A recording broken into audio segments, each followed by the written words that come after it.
好，我想一下之后，我选择跟注，转牌开一张黑桃4，他打了一个225000，非常的重。那我当下就选择了跟注。这牌是一张无关紧要的红桃3，然后我 check， 然后他 all in 31万。我想一下，就是这个一定是个 GTO call。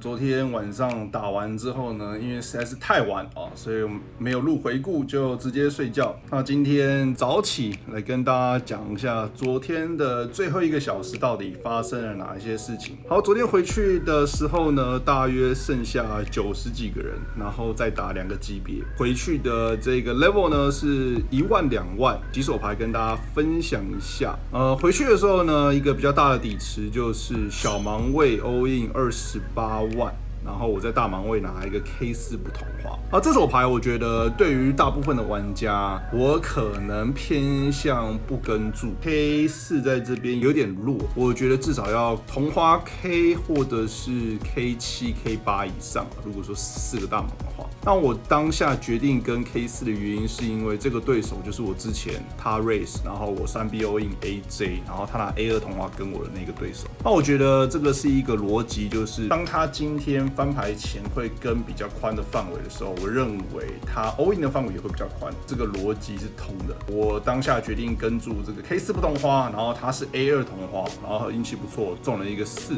然后把它给清掉了。我的筹码量就达到了65万左右。但是下一把我在小盲位的时候呢，面对了一个 CO 位的 all in 21万5千，大约是不到11个大盲。然后我在小盲位有 A9 不同花，我选择跟住 CO 位是1对7。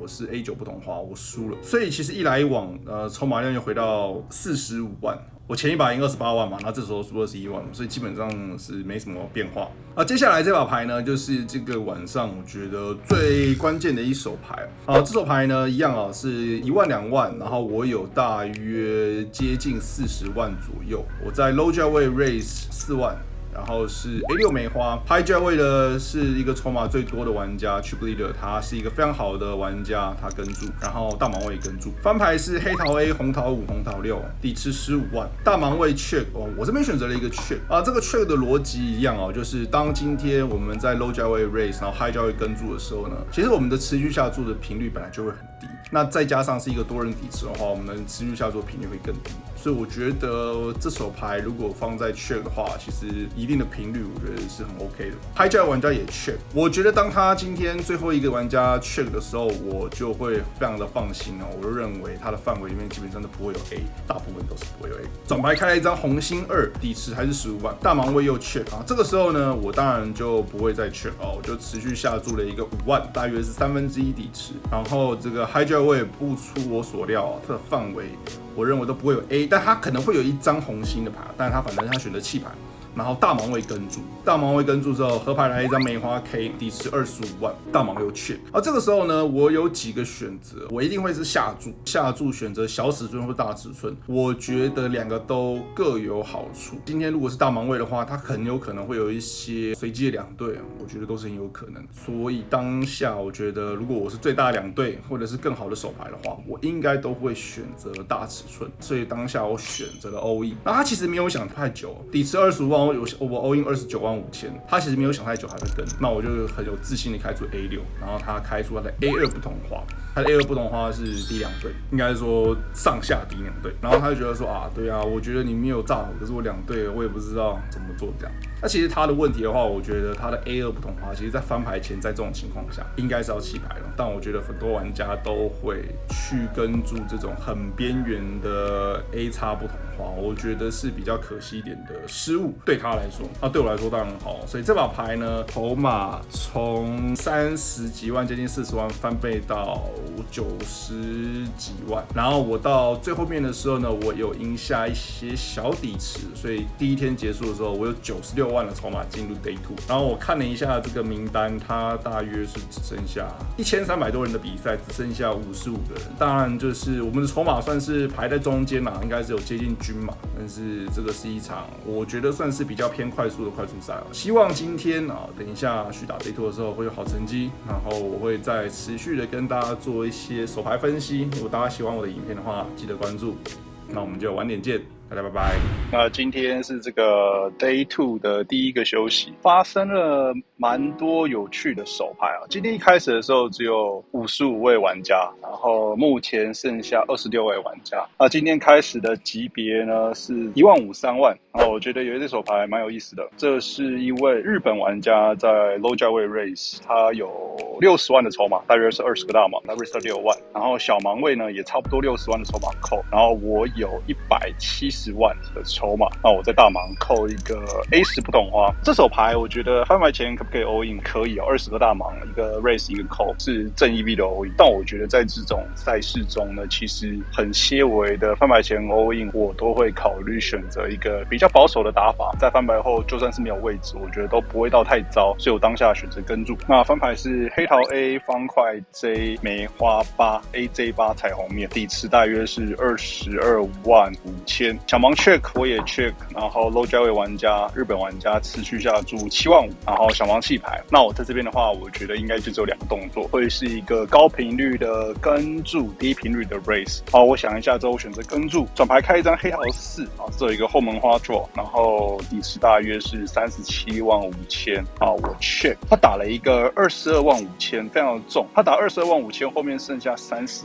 万。我觉得他的下注筹码量没有选得很好。我这边 A10， 我在想我这边应该是一个很明确的要继续。那他如果选择大尺寸的话，我觉得我这边选择 all in 的意义可能不太大。那我当下就选择了跟注。这牌是一张无关紧要的红桃3，然后我 check， 这时候底池已经82万5千，然后他 all in 31万。我想一下，就是这个一定是个 GTO 扣，然后我也不认为我在这个地方有办法盖掉 A10， 因为他在这个我的范围里面绝对算是很顶端的范围。我认为 AJ 以上的牌，基本上我翻牌前应该都会偏向 all in 啊。我可能会有 J8 两队，我 A8 两队，但是我觉得 A10 算是一个非常顶端的范围啊。然后底池这么大，然后他 all in 一个30万，我觉得是必须要跟住。好，我想了一下之后呢，我跟住，然后他说 nice call， 他是 Q10 红桃，就是一个双头卡顺，翻牌是 AJ8 嘛，它是卡9跟卡 K。那我认为它的范围里面绝对会有90同花、Q10 同花、KQ 不同花之类的手牌，所以这些组合来说，其实算是蛮多的。尤其是他如果都会炸胡这些牌的话，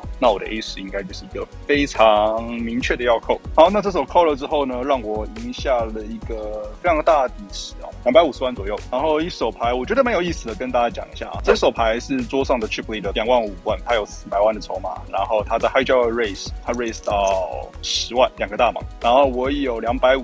万，我拿一对10在大盲位。然后我觉得这手牌有非常多的做法，我认为以这个预设策略来说，应该会是一个高频率的翻牌前3次下注。但我认为在这种情况下，其实我有一个低频率的跟注，让我的大盲抵抗的手牌范围比较强一些，也很 OK 的。然后我选择跟注一对10，然后翻牌是988， 2张方块，1张红桃。那我是2张黑色10，然后我 check 底池27万5千，我 check， 他也 check。我觉得以他的立场来说，他应该要很高频率的持续下注，他会有一个check的策略，也不是说不行哦。我觉得 OK， 那我的一对10应该大部分的时间都会是好的。那转牌开一张安全的黑桃6，这边10第一个，我认为我下注他会扣 S high， 他会扣比我更小的对子。如果他 check 一些9，他一定会扣，他明确，所以我下注半个底池，大约是下注13万5千。然后他跟住德凯来一张红心6，变成是98866。这个时候我想了一下之后，我选择了下注30万，底池54万5千，我下注30万。我觉得这下注尺寸不错如果说我有一些55以下的对子，现在被淹掉了嘛，变5嗨或者是3嗨，不管是什么对子。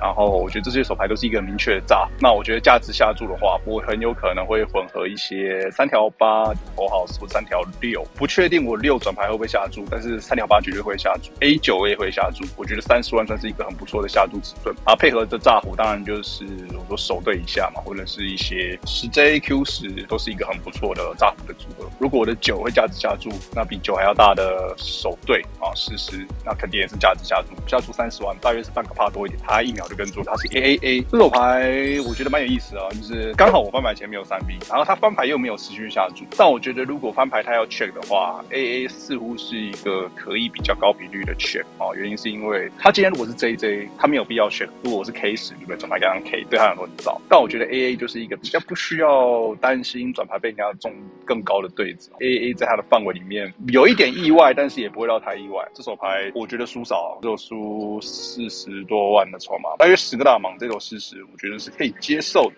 然后有2手翻牌前 all in， 我觉得也跟大家讲一下好了，2万5万啊，我在 CO raise 10万拿一对，又是一对10，然后小盲 all in 70万啊，14个大盲，他拿一对7，我拿一对10，然后当然跟住，然后我就从他这边赢到蛮多筹码。过一下子之后呢，小盲位 all in 66万，大约是13个大盲，我在大盲位又是一个很尴尬的牌 K5 不同花，有很多种做法啦，我觉得可以弃牌也可以扣。那如果说是 K8，我当然不用想 ，K5 同花我也就不用想，但是 K5不同花，我觉得10个大盲或者12个大盲以内就是一定是秒跟，那因为它会可以更宽的放，然后13个大盲就是卡在一个尴尬，我觉得15个大盲我一定会弃牌给他，所以他就刚好卡在一个要上不上要下不下。那我认为这种情况其实大部分选择保守的都会是正确的，我当下决定跟住吧，但我觉得这个没有什么太大的差别。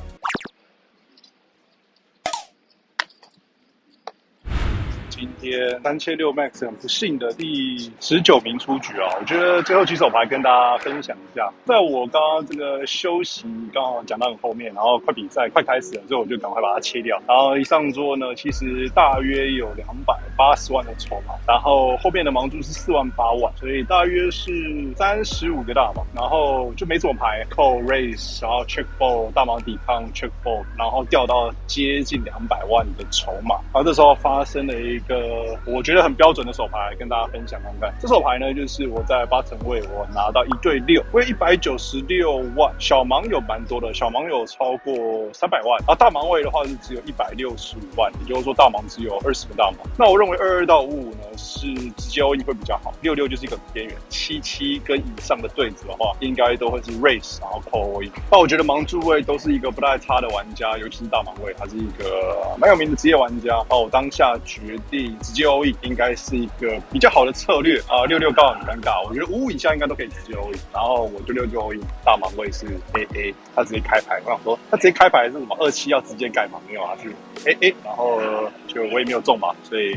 这把就输了大部分的筹码，190几万输165万嘛。所以我剩下32万，下一把牌我拿 AJ， 然后我 all in， 8成位跟住，然后大盲位 David Peters 他有200-300万的筹码，不止，他 cover 跟住的那一位玩家，他 cover 他有大概250万以上，然后他也直接 all in， 原本扣我 all in 的那个后卫玩家呢，先扣了 all in 之后被他 all in， 他也盖牌 ，David Peters 在盲注位 all in 是1对5，然后我是 AJ， 然后没有中，所以就第19名，25000多块吧，立刻直接去报名1500的 free zone，1500的 free zone 的话。晚报名到6点55分，那我刚刚出局的时候大约才5点多，然后基本上没玩什么牌，然后就晚餐休息。那晚餐休息之后回来的盲注是1000、1500，然后大盲位不在，因为他吃饭吃比较慢。然后我在 CO 位拿 K6 红袍，我觉得这是一个很好偷盲的情况。我有22500，所以我拿 K6 红袍直接 all in， 然后8成位竟然拿一个 A3， 他再 all in。我觉得 A3 虽然说实际上是领先我的 K6， 但对上我整体的范围，我认为 A3 应该是一个很明确的弃牌。我觉得他至少要是同花 A， 甚至是 A7、A8 以上不同花，我觉得这是可以扣，他就赢了嘛。刚好运气不错，其实我觉得这个结果还不会太糟啊，因为刚好出局的时候是7点10分，我还赶得及来 win， 然后现在在 win， 然后报名这个 Mystery Bounty 2200的 Mystery Bounty， 然后现在是晚餐休息，还有10分钟开始，我刚刚买好票了，然后出来录一下回顾。我觉得昨天也是嘛 ，Mystery Bounty 一把牌都没有挂，对不对？很沮丧，然后打个3600 Max 打到很后面，对，所以我觉得所有的事情都是不用太难过啊，就是上比赛挂了。不错啊，对不对？你看，还有 Mystery Bounty 可以玩，对不对？原本打到后面一点，恐怕还玩不到，搞不好这个有一个好成绩也不一定啊。打比赛就是这样子，然后我们就一场接着一场，然后我等一下就会进去打这场 Mystery Bounty， 这是最后一个 fly 啊，希望可以进，要不然明天就是 Day 2，那比赛 Day 2非常好玩，那就先这样，大家再见，拜拜。